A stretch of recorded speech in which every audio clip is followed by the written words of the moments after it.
maybe I'm catastrophizing. Maybe it might not actually be awful. Could it perhaps, in fact, be bonita? Well, only some number crunching will tell. And let's face it, sitting here sipping on the end of this tea to make it last as long as physically possible is not going to aid us in adding any numbers. Oh, okay, alright, let's just get on with it before I chicken out.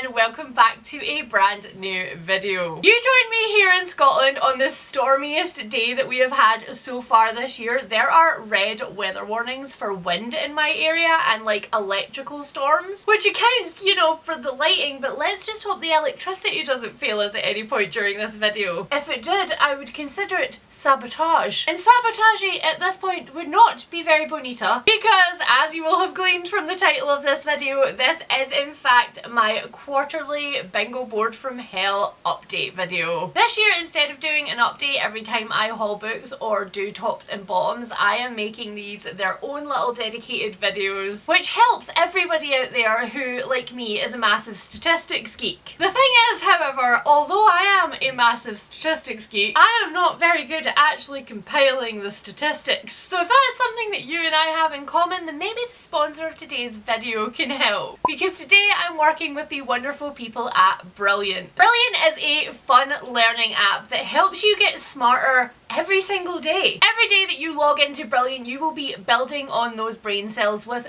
thousands and thousands of individual lessons, from mathematics to computing to data analysis. Are you somebody who's recently got into sewing and you want to learn how to quantify all of those body measurements? Are you just, like me, constantly seeking the perfect book database? Brilliant can help you with all of these things. And the amazing thing about Brilliant is that even though every single one of these lessons has been carefully curated from experts like MIT graduates and professors in this field, it doesn't ever feel like being in a classroom. It in fact feels like playing a mobile game on your phone, because Brilliant combines innovative graphics with hands-on learning, all in a gamified structure. You are going to earn points from every lesson you do. You're going to move on up those ranks, and you're going to get smarter while you're doing it. If you would like to join me on your very own learning journey, then you can try out everything Brilliant has for free. And if you love what you see and would like to build on your skills with Brilliant, then you can also get 20% off of an annual membership today by clicking my link down in the description below or scanning my QR code here on screen. Alright,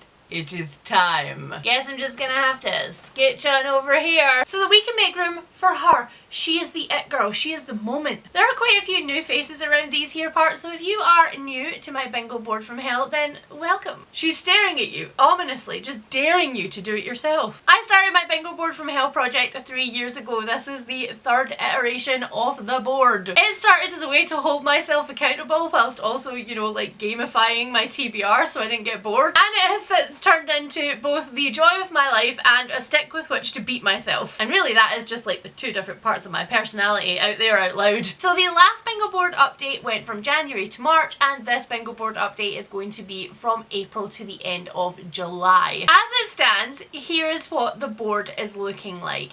It's not too bad. After I filmed the video last time, I had a lot of like doom and gloom about it, and then when I came to editing, I was looking at the numbers and I was like, do you know what? Very early on, we have completed some squares that just last year we really struggled with. The point where last year we were left trying to bingo a row with just like one square in jeopardy. But as it stands, the series corners off my board are not actually looking that bad. And there are a few other squares which have made great inroads. However, we do also know that between the months of April and July, I was in a massive slumpy slump. Now, it did take me all the way until sort of mid-July to fully admit this to myself. I was not for being honest just with me about the fact that I was slowing down, that it was taking me longer to read books, that when I was reading multiple books at a time it wasn't feeling like a joy but more like a chore, and also fundamentally about the fact that the books that I was picking up were just ending up sort of fine. But an interesting concept has since presented itself to me, because in my last Stitch and Tea video I was reacting to your assumptions about me and my life and my bookish habits, and one of the assumptions that popped up was, I assume that the genres that you love the most are the genres that you read the least of. And initially I was like, no, I know my reading taste better than that. I've been doing this for a long time. And well, I actually looked a little bit more closely at my last couple of years worth of books, and actually my initial assumption that I was better than that was more like, I am not. And that has led me into a massive bookish existential crisis. But I think, to be fair, I might very well have ended up here anyway, because the slump was so slumpy that all of my previous methods to dig myself out of the slump were negatory. Now that we are into August, I do feel like I have at least built myself a ladder and have started climbing out of the slump hole. But I do think that for the second half of this year, there are going to have to be some changes made. And that's actually one of the reasons why I'm really glad that I've started to do these quarterly update videos, because I think before, when I was doing it monthly, there just wasn't enough data to look back on to be like, huh. Which brings me on to the books that I have read so far this year. At the end of quarter one, I had read 29 books. Here they all are together for your viewing pleasure. And I gotta say, at the start of the year, despite the fact that I ended up sliding into a big slumpy slump, I was very, very pleased with my reading. I had read quite a wide variety of books, and I had made so much progress on my series tracker books. Sure, a couple got added, but for the most part, I was actually progressing and finishing off big series that had been hanging over me for a really long time. So where are we now today? Well, as of the end of July, I had read 52 books. For those keeping score, that is 23 more books. Now, the other thing that I started to be able to show you as of last bingo board update video was the numbers for the entire quarter together. So for quarter one, these were my stats. I had read 29 books and I had hauled 30, and as you can see, that was holding fairly stable for quarter one of the previous 2 years. However, for quarter two, that statistic is not quite as stable. For quarter two, I only read 20 books, which is massively down from this quarter and both of the previous years. Now, as we know from other stats videos that I have done, my numbers tend to go like a good reading month, a light reading month, a good reading month, a light reading month. Sometimes then a tremendously good reading month, a light reading month, but nevertheless, that is my pattern. So I think this number is just evidence of the fact that in this quarter I went, alright reading month, it's not been very great reading month, to, oh, everything is horrible, my library is on fire, do I even know how to read books anymore reading month. So is it surprising? No. Not surprising, just a little bit sad. Alright, so now we know the lay of the land. We know that there are going to be less books to play with overall over this bingo board for this quarter. So to that end, we are going to go through each of these squares individually. And while I'm just in that, state of being vaguely disappointed in myself, let's talk about one big glaring square. One square that did not get an update last time round, okay? That square is, of course, right in the middle of my bingo board, and it is my clear shelf square. I purposely put this square in the middle of my bingo board to motivate me, because it blocks off so many different routes to bingo. And now, now I kind of hate myself, not gonna lie. Past Winnie's decision has impacted present day Win. Are we shocked? No.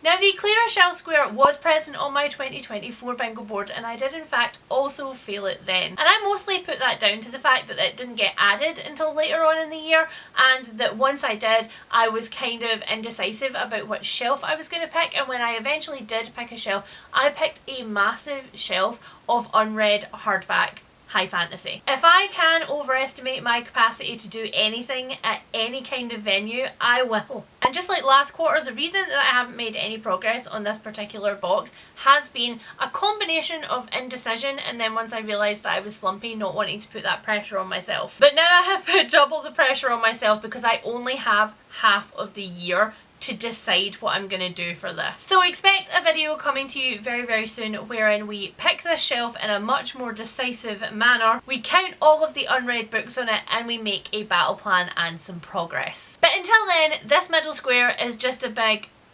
alright, let's move on from that catastrophic centre square and let's look at a couple of squares that I have made a goodly amount of progress on. The first one that I have for you is my library square. The square is read 10 books from my library, a thing that I only started to do at the end of last year. I added this square here to encourage me to do more try before you buy, and to also kind of like test out whether I really honestly do need the brand new releases that I think that I do on my shelf pretty much immediately. Because the way it works with my library system, I don't know about yours, is that if you want a new book or a new release, you can tag it and it will notify you if your library buys that new release, and then you are just in a free-for-all with everybody else to press hold as quickly as you can and get in the queue. And that has meant that for lots of the releases that I am excited for this year, or books that I've heard other people be really enthusiastic about, I now have holds on those rather than just buying a copy and bringing it into my house. This sounds revolutionary to those of you who use libraries a lot, but up until last year I didn't actually have any access to a library digitally. I only had access to my tiny little library in my tiny little hamlet on the edge of the city, which had almost nothing unless you wanted books 72 in a Lee Child series. Here are all the books that I have read this year. As of last update, I had read one book from my library. That was The Souls of Black Folk by W.E.B. Du Bois, and it was in my library's like skip the line system on Libby, which has been a very fun feature, which has definitely aided me in adding to this particular square. Because as of right now, here are all of the books that I have read for my library square. These are definitely a mixture of books that I saw pop up and borrowed on a whim because they looked interesting, and a couple of books that I went specifically looking for because I was very excited for them. So it does bring my numbers up from 1 to 9 in this square, which makes me very happy. We are only one away from actually completing this square off, which is super cool. In my head, genuinely did not think that I had borrowed this many things from my library. That being said, one of the things which definitely has slowed me down when it comes to reading from my library is an inability to read digitally for long periods of time, because I am only able to access Libby on my phone or on my iPad, neither of which are really ideal for reading. Unfortunately, things are a little bit tight over here at the moment, and big purchases like a Kobo feel like a really big splurge that I don't necessarily want to spend money on at the moment. So for just now, I'm just gonna have to hobble through as best that I can, and in the future hopefully I'll be able to borrow a lot more ebooks instead of just waiting for audiobooks, which of course have much longer lines with my library because there are many fewer copies. Who knew I had so much to say about my library square? I certainly did not before I started this video. A square that I have much less to say about overall is unfortunately my Read 10 classic square. Now, I have read one classic so far this year. Here it is. It's The Count of Monte Cristo, and to be perfectly fair to me, it was a very long classic. That being said, it does still only count as one book, even though it could have been an absolute trilogy. But I popped this square on this bingo board because I noticed over the past several years that my reading of classics, something that I used to love so much, has gone down and down per year until I read almost none. And just like last year when I made rereads a priority, which was something that I realised that I had stopped spontaneously doing, and I had an absolute blast and read like rereads out the wazoo, I am hoping that by putting classics on this board it will just get it into my normal rotation again, because rereading is now just a thing that I do when I feel like doing it. The last thing that I'm going to be reaching for during like a big slump is classics, or really dense sci-fi, or really complicated high fantasy. Those are not the things that I'm going to reach for.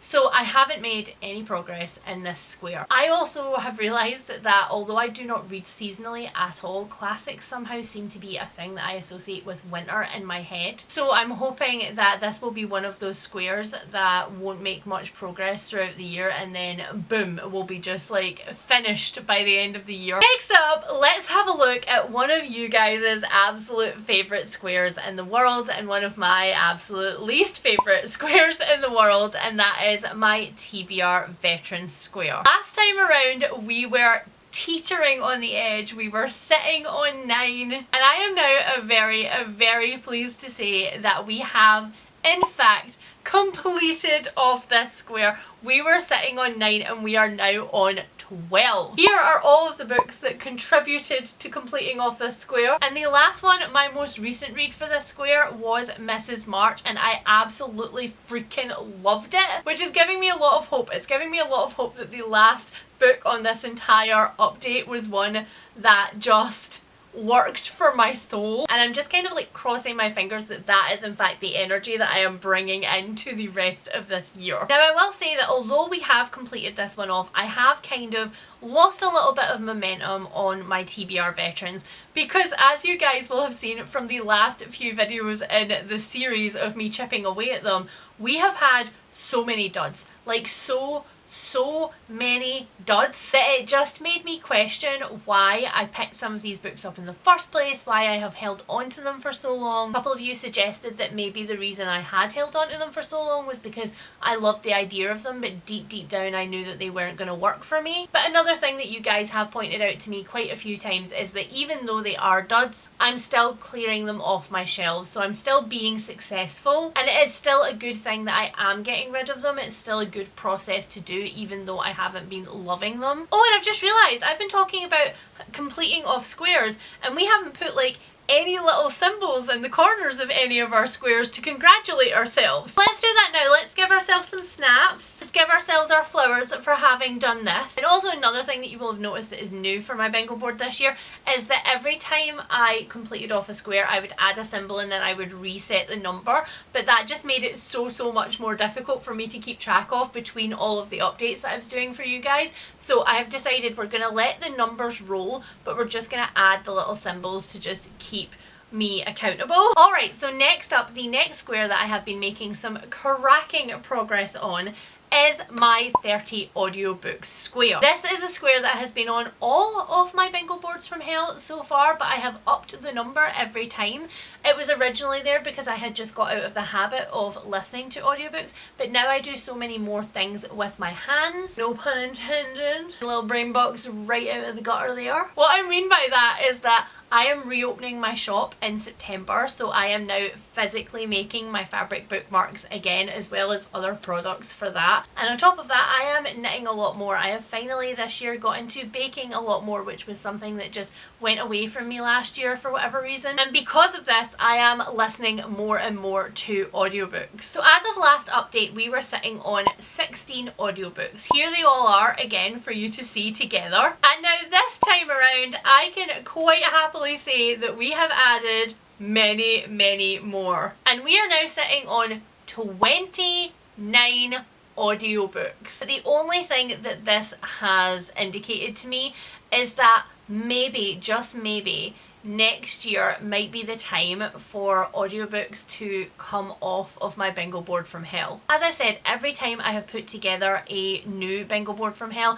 and I have like offered the templates to you guys for you to do the same, the whole idea of this is not to make yourself miserable. It's there for accountability, it's there for motivation, but you do have to have some easy squares on it so that they are like fun tick-offs. So there's a part of me that wants to keep this square next year and maybe just up the number again, but I still don't really know how I feel about that. So you guys tell me what you think down in the comments below. Do you think I should keep the audiobook square, or do you think it is time to replace it with something else, something juicier? Let's move on now to a square that has become kind of so-so for me, which has actually made me a little bit depressed, not gonna lie. That square is my Read 20 non-fiction square. This originally went onto my bingo board way back when I was in my head going, oh, you don't read very many non-fictions these days. And then I proceeded to track it over the year and was like, no, actually, that was just all in your head, girl. Last time around, we were sitting at 6 non-fictions. Here they are. Of the non-fictions that I've picked here, several of them were new to me and several of them were TBR veterans.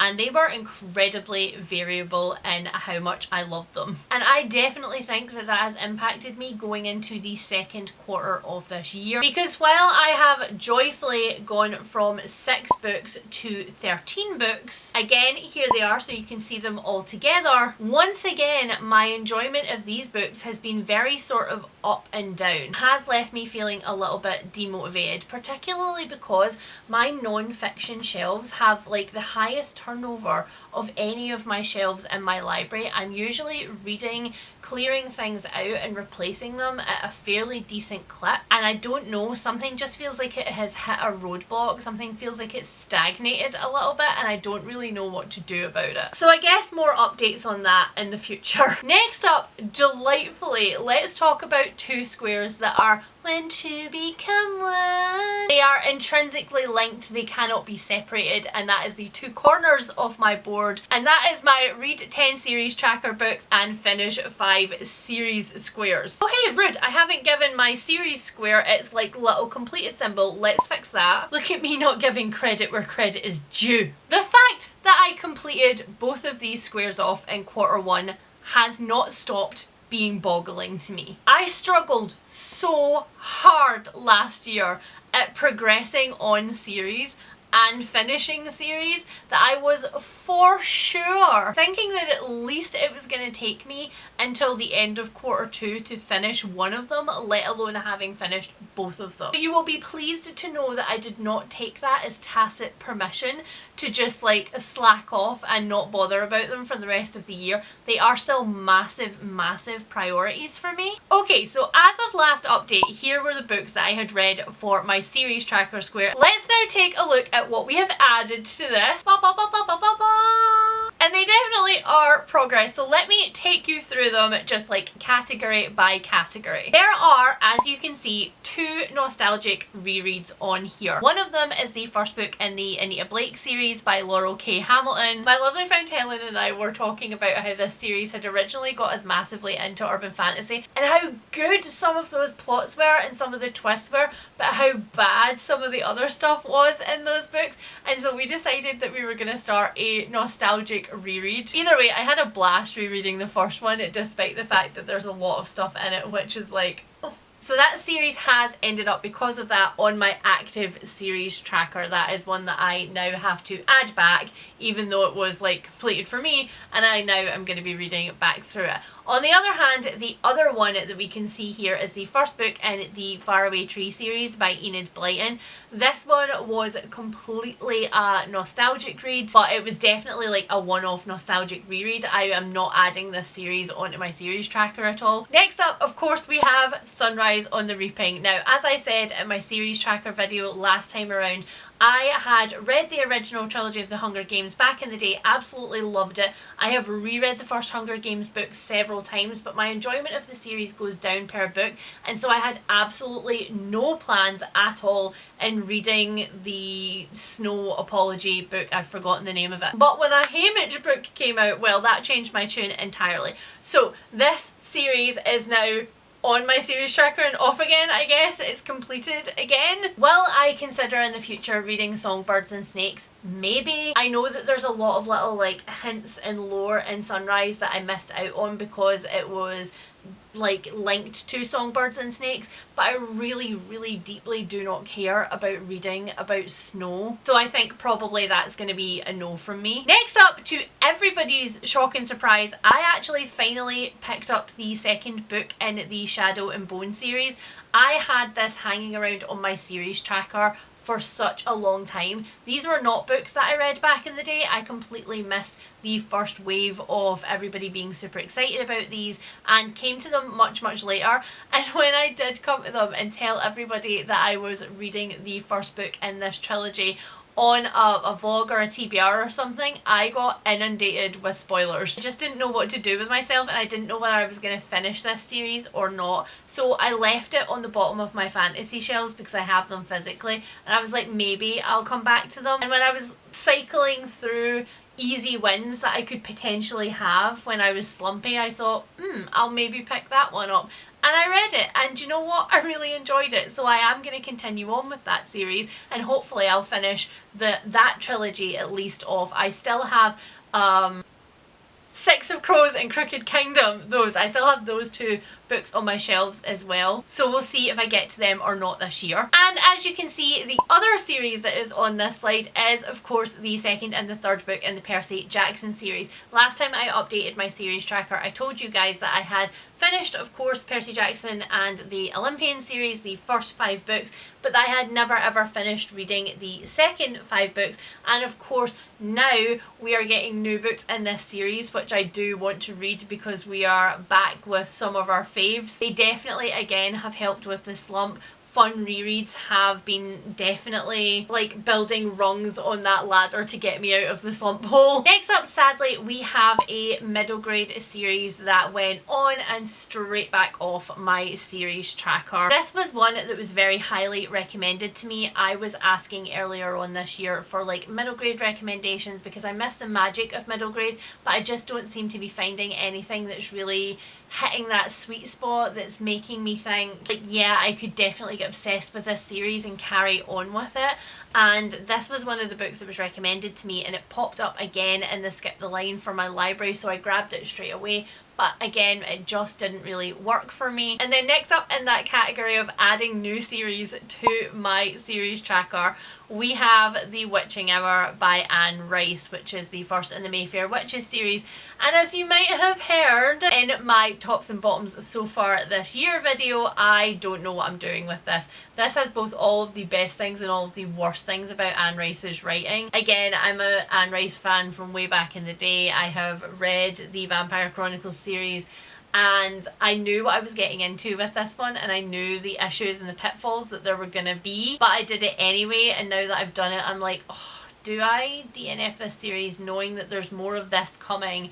But there were so many good points in it, so I don't know. This one has progressed a series. It has added, for now, a series to my series tracker. So that takes us to, for keeping score purposes, 18 books that I have read that are on my series tracker and 7 series that I have completed. Not too shabby. And now, lastly, of course, the square that everybody is waiting for. We have the piece de resistance of this bingo board, and that is my read 60% of my new 2025 purchases square. I added this square right back on the very first bingo board, although the percentage was much, much higher, and I was humbled. And you guys might have noticed that there have been no new videos in the 60% diary series for a little while, and that's for a couple of reasons. First of all, I think I made the actual rules of that vlog challenge just a little bit too complicated, on top of the fact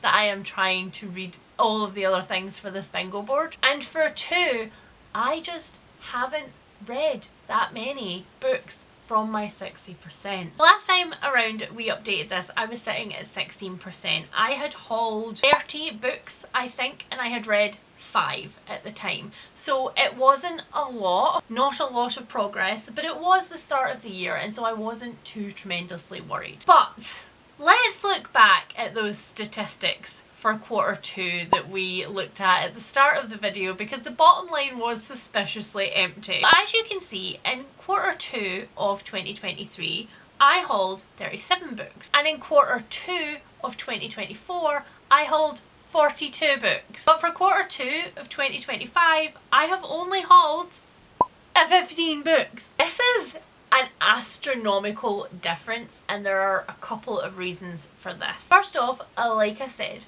I have been really seriously considering the purchases that I have been making over the last little while. A friend has appeared. Hello. What are you doing? Why are you here? Can you go get your dad? Can you go get dad? Go get daddy. Good boy. Anyway, the reason that I think this number is so low is because A, I have really held back on really expensive hardback purchases. B, quite honestly, if I'm like very, very brutally honest, there haven't been that many books that have come out in the last quarter that I've been super excited about, so that hasn't actually been too difficult. And C, this is the third year of me doing my bingo board challenge, and the whole idea of my 60% square was to keep me accountable for books that were coming into my house, and it makes sense for me that in a quarter when I have been reading less, that I have also been hauling less, and that going forward I want to be getting around to the things that I am hauling much more quickly so that they don't turn into other problems on this board. So from those points of view, this is actually quite successful. So here is a snapshot of all of the books that I have purchased this year and read as part of my 60%. And as we know, because that is how percentages work, it's not just about the books that I have read for this square, it's also about the books that I have hauled for this square. So taking into account both of those numbers and adjusting for them, I am now sitting at 23% for my 60% square. Not gonna lie, is giving me deeply squeaky bum hole. As in, something serious is gonna have to be addressed really soon. And I think ultimately what needs to be addressed is I need to start making this square a priority again, and I need to just put my big person panties on and get back to doing the 60% diaries and holding myself accountable. I dislike it greatly, but alas, here is the bed that I have made for myself and we must lie in it. I mean, I don't know, at least we're lying in it together. So taking into account all of the additions to this board and all of the new numbers, we are now sitting in a very interesting position, because with the completion of several of these squares, we are now in a spot where we can bingo three ways. So either we can bingo down this column, along this bottom row, or diagonally through the middle. Two of those would need quite a lot of work. Two of those would need me to get to 30 audiobooks or to clear one of my shelves. What I think is going to happen is that this outer column is probably going to end up getting bingoed first. And it would be really exciting if halfway through the year we did actually bingo a row, because we have never done that before, ever. We have never had a bingo board where we've completed all of the squares, and we've never had a bingo board where we've completed more than half of the squares. So that is my other goal for this year. Alright, so here we are somehow at the end of this video. If you have got this far through the video, then please leave me down below an emoji that represents how you feel about your reading so far this year. Is it like a little happy guy, or is it a like flat mouthed emoji, or is it just straight up tears? And down in the comments below, please let me know how you're getting on with your TBRs for the year. Obviously, if you are one of the amazing people that is on the bingo board journey with me, let me know some of your favourite stats down below, but otherwise, just tell me, are you pleased with your reading by the halfway point of 2025, or are you very much not? Don't forget that if you would like to try everything that Brilliant has to offer today for free, you can scan my QR code here on the screen or hit my link down in the description box below. And if you like what you see and are excited to jump on the Brilliant bandwagon, then you can use either of those methods to get 20% off of an annual membership today. If you are new to my channel and you would like to see how I get on with next quarter's numbers, then please remember to hit that subscribe button. And if you are a returning subscriber who is delighted that one of their staple videos has returned, then please hit that like button on the way out, because it really does help my channel. And I will speak to you again really soon. Bye!